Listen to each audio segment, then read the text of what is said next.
Hello everyone. Well, despite all the rain that we've had in the last week, which has been a lot, we still have winter here where we live, and there are still snowbanks piled up around, but the weather is like unseasonably warm here. That doesn't mean that we're ready to give up on winter, because I'm sure that we have more snow and cold weather ahead of us. But for the next week, it's going to warm up a bit. I'm still in the mood for wintertime cooking, fall and winter. So today I'm going to make just a simple batch of chili, enough for a couple of people. We don't have any big family coming over or anything like that. So enough chili for 2 people and probably some leftovers. And I think I will also maybe make a batch of biscuits with it.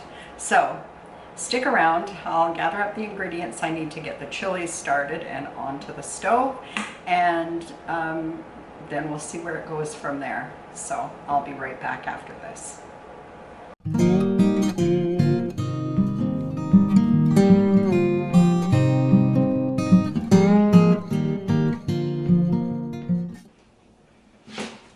Now, despite this not being a huge batch of chili, I'm still going to make it in my bigger pot.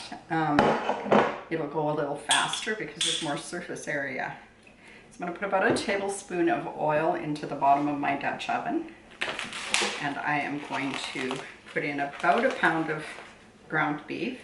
This is less than a pound, but they didn't have any packets at the store that were right on a pound. So this is really all we need for this recipe. If I was going to make it for a crowd, I'd definitely make sure I had double that amount of ground beef, but ground beef is also very dear these days too, so we're being a little more conservative with it. So I'm just going to quickly wash my hands, move that over to the stove, and get it to start browning, and then we'll move on to the next step. So I've got the hamburger, the ground beef on the stove. I need the equivalent of about a small onion. I think this will do the trick. It's part of a huge onion from the other day when my niece was making some sort of a hamburger squash dish, flattened, I'm not sure. Anyway, hamburgers that she saw, I think it was on TikTok, and you use the onion as the bun. Turns out they were really good. Just something simple and different, and I never discourage them when they want to cook, because I think cooking is a skill that all young people should learn, because when they get out on their own, they can certainly reduce their food bills by not eating out all the time, by being able to provide themselves or prepare for themselves simple dishes, and you know, simple things like what to do with the leftovers, how to eat leftovers. So many people today don't eat leftovers, and that is not something I understand, because there's many things that we cook that are actually better the next day. In fact, this chili is probably going to be one of those dishes that would be better. Now, you can add peppers to your dish, to your chili. I have these peppers left over from my garden, and they were frozen. I just simply take them out of the garden, I clean them, I freeze them flat on a baking tray. Like, I cut them up in slivers so I could use them for tacos or fajitas or something as well. And I just freeze them on a sheet tray and then transfer them to a bag for the freezer. And these will last a long time in the freezer. Here we are in January, and we harvested these in September, and they're still going strong. And yeah, you definitely don't have to add any kind of a pepper to your dish, but that's definitely an addition you can make if you like that. I'm just, because they're frozen, I'm just breaking them up. I'm not cutting them. And that looks like plenty actually. I think, yes, I'll finish using up what I have out of the bag. And I'm going to go put the bag back in the freezer so it doesn't fall on me while I'm working on the rest of this recipe. There, I've just given the hamburger a mash around to break it up more. And now I have the onions and the green peppers that I'm just going to set aside for the moment. And I'll go through some of the other things that we're going to need for this dish. We need some tomato sauce. I'll probably use half this can. And I've got white kidney beans, so I am going to open them and rinse them because I don't need the extra starch that's in them. I don't need that in here, so I'm going to take that, rinse them good. Also, if your beans happen to be salted, it helps to rinse the salt off them as well. And then I need a can, and this is a 15-ounce can or 400 grams here in Canada, of a small, good quality tomato, but you use whatever you have. And I've got some tomato paste here as well, and I only need a couple tablespoons of this. We'll need some beef stock, maybe. We'll see how much juice is in the other things as to whether or not we need the beef stock. I've got a bit of smoked paprika, some chili powder, some cumin, some garlic powder, and I'm going to add a little bit of frozen corn to it as well. Recently we've had a little go around with some health problems in our household, and we've been encouraged strongly to include more vegetables in our diet, because at our age it's really important to do that, and neither one of us are big vegetable eaters, so it's going to be quite the test to do that, but we will persevere and definitely add some more vegetables to our diet. So I'm just going to stir that hamburger again, and then I'm going to dump in this onion that we've chopped and this green pepper. Now these little cans of tomatoes have a zipper lid, you know, the pull-away kind, and I find that they always spray out. I haven't found a way to do it without that happening, so let's see if I can pull it off this time. Nope. See? They're obviously very full, and they make me a little nervous. There we go. I'm just going to rinse these hands.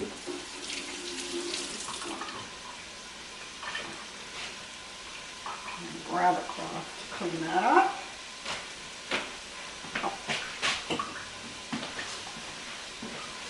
And you know what? The cloth's on the other side of the room.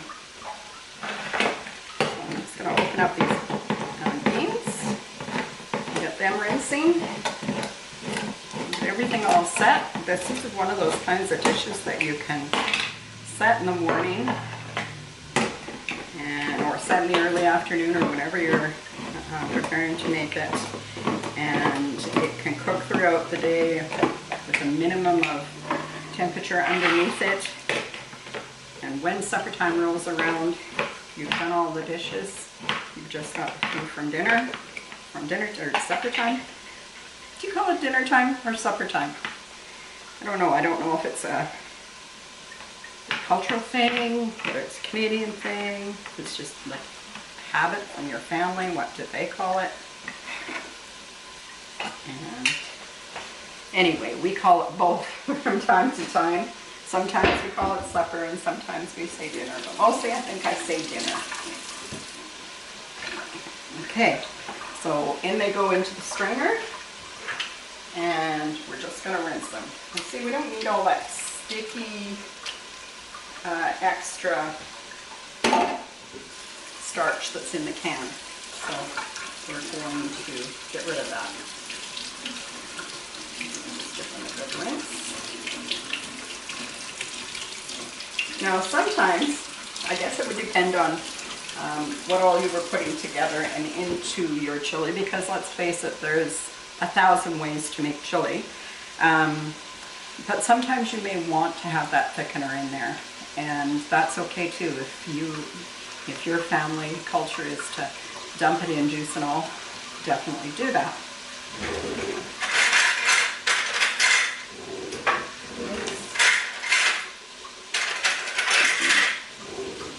Just had to grab out a few spoons here. So now I have these things all ready to go, but my hamburger's not quite ready. I'm going to give it a good mix, then I'm going to bring the pot back over here so that you can see how easy it is to get everything into the pot and get this going. Okay, so I'm going to put these tomatoes in. They're whole, but they're small tomatoes. And I don't mind having the chunky part of the tomato in there. Some of them are really quite small. This is a really good tomato.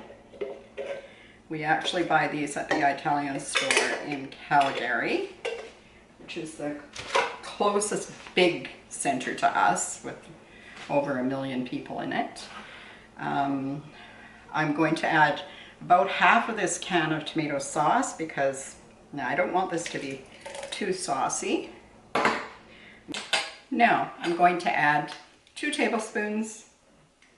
Now these are dessert spoons and I'm being really generous, of just a good tomato paste, and I'm going to give this a bit of a stir just to get everything mixed in. And I'm just going to chop the tomato just a tiny little bit. I think that's good right there. Already it's taken shape.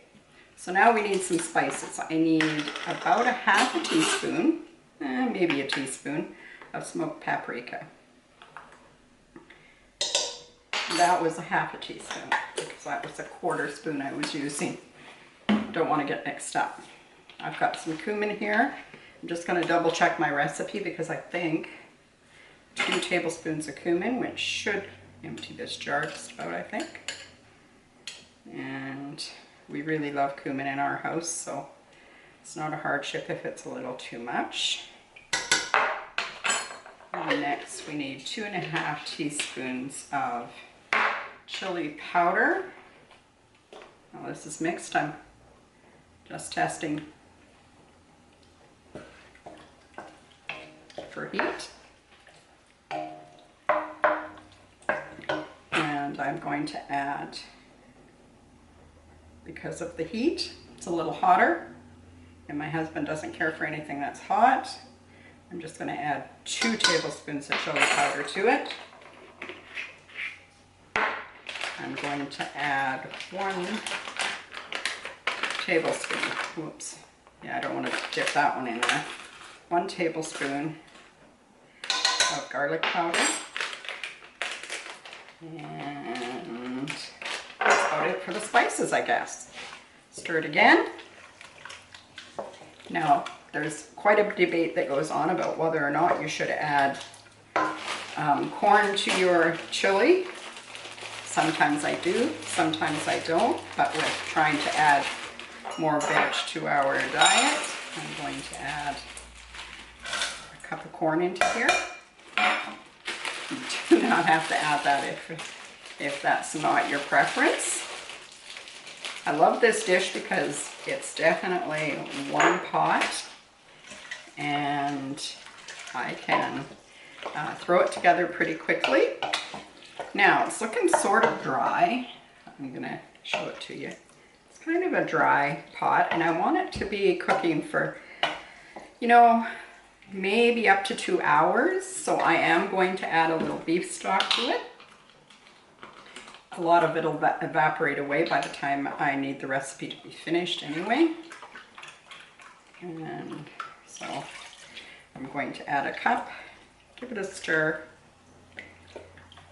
and I think maybe I'll add another ½ a cup. There we go. Now, I'm going to put this on the stove on, I'm going to start it off so that it comes to a bubble. So probably start it on medium, bring it to a bubble. Then I'm going to turn it down to the lowest setting on the stove where it's just warm. I'm going to cover it and I'm going to leave it to cook. I should, right now I realize, of course, that I don't have a spoon in my neighborhood, that I should test this to see if the seasonings are good. When I use beef stock, I don't always add any salt. But this is a no salt beef stock, and so I am going to add some salt to it. And that was about a full teaspoon. And now, last but not least, I'm going to turn around and grab the beans, and I'm going to add them in. It doesn't have to be the white kidney bean that I'm using. It can be whatever kind of bean that your family will tolerate. I make a white chili turkey with ground turkey or ground chicken, and in that I use chickpeas, and they're delicious in there. So far, this is what our pot looks like. And onto the stove it's going to go, and it's going to bubble away for a couple of hours before we have it for dinner tonight. And there's definitely enough here for both of us for dinner and for leftovers as well. So here we go. I'll see you in a bit. Now, we're entitled to change our minds, aren't we? I'm going to change my mind a little bit. I decided, instead of making biscuits to go along with the chili that's over on the stove, just simmering away, that I would make breadsticks. And I'm going to use my bread maker to do that, and it takes all of the work out of it. So I'm going to start off with 1 cup of warm water, lukewarm, and we're going to be using yeast. So we're going to feed the yeast with 2 teaspoons of sugar, and we need 2 1/4 teaspoons of quick rise dry yeast. So there's 2 1/4. This doesn't take any additional time, because it'll be working and then baking while that is still cooking over there on the stove. So yahoo for that. And then I'm going to add to the mixing bowl, or I guess it's a baking pan if it's in a bread machine. I'm going to add 2.5 cups of all-purpose flour. So add a 1/2 cup to make sure I'm getting accurate measurements.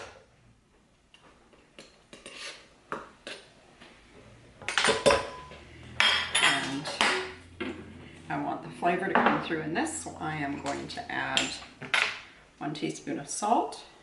Seems like a lot, but trust me, it's needed. And I have melted in this little bowl 3 tablespoons of butter. Now, you could use oil in place of the butter, but I just find the butter gives it a really deep, rich flavor. So that's why I use that. Now I'm going to put the bread pan into my bread maker, and I am going to set it on the dough cycle. So what that means is it's going to mix for 10 minutes, and then it's going to go into a rest, and it's going to rest and proof for the first time the dough, and it'll all be done doing that in 1.5 hours. So into the machine it goes to do the work, and I'll be back when I'm ready for the next step, which is dividing the dough and getting it ready for the oven. Well, the chili's on the stove doing what it needs to do, and I have breadsticks in my bread maker. Well, they're not breadsticks yet, they're just dough, but it's time for them to come out of there. And so I'm just going to start with a clean counter and a light dusting of flour. This is going to be quite a sticky dough.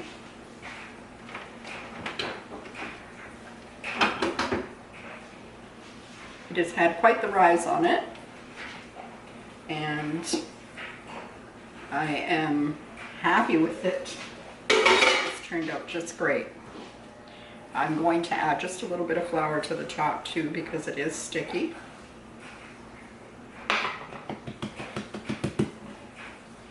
Give it a little knead.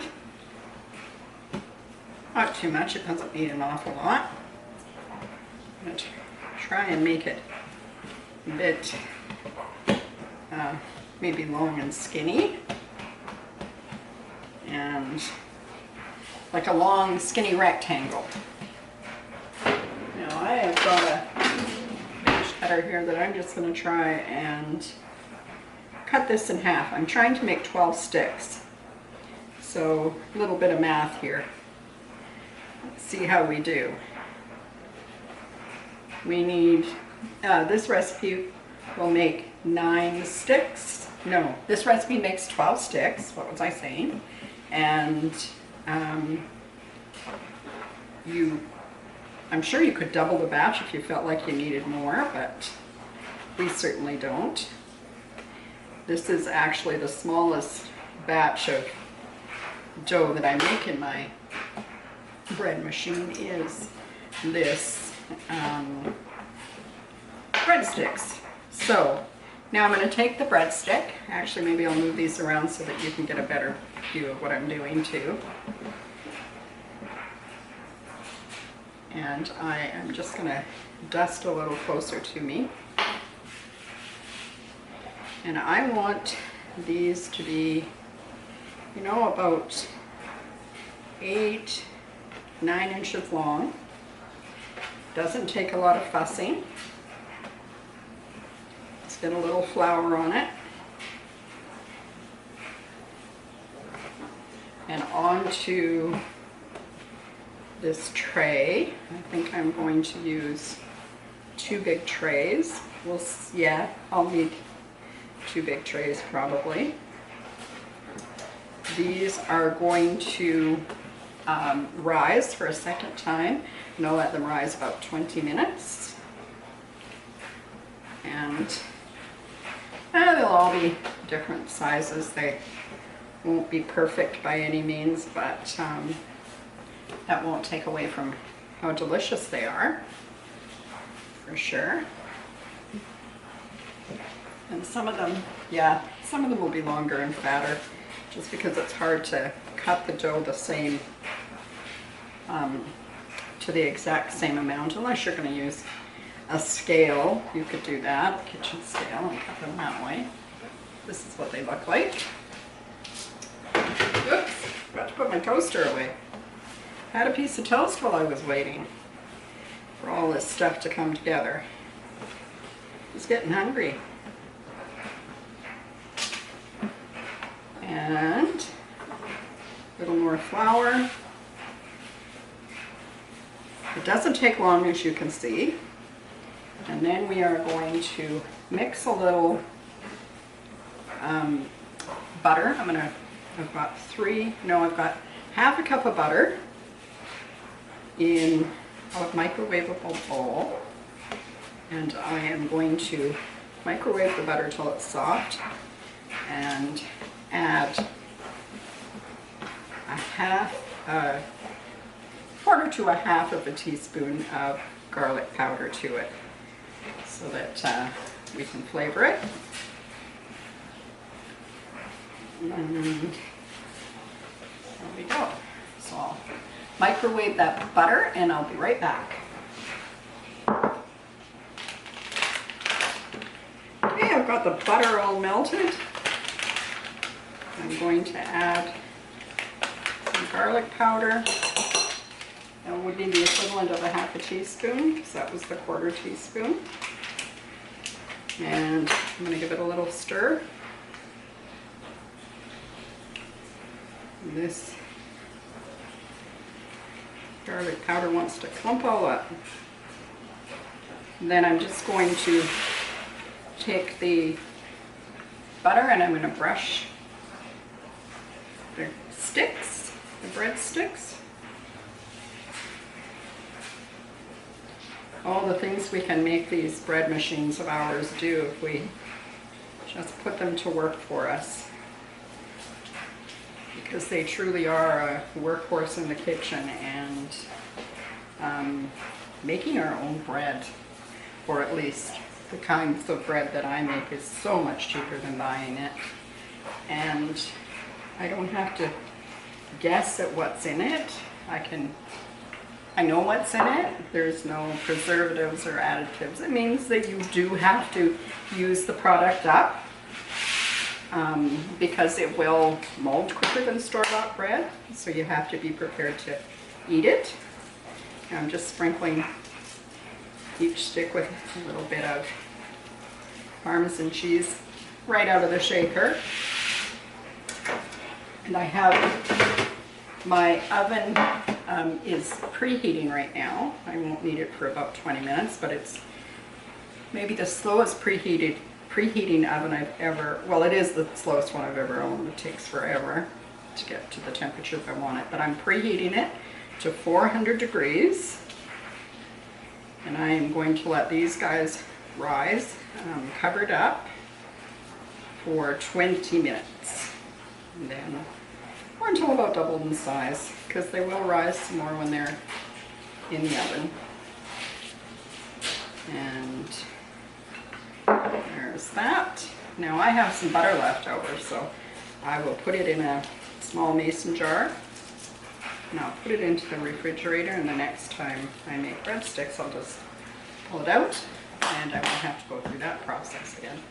So I'm just going to take these two, put them side by side on here, and get a clean kitchen towel, cover them up, and then in 20 minutes time I'll show you what they look. Well, the oven has come up to temperature. I have timed off 20 minutes on the rising of my breadsticks, and they're ready to go in the oven. So I'm going to put them in there right now, one on the upper rack and one on the lower, and I'll switch them around if I need to.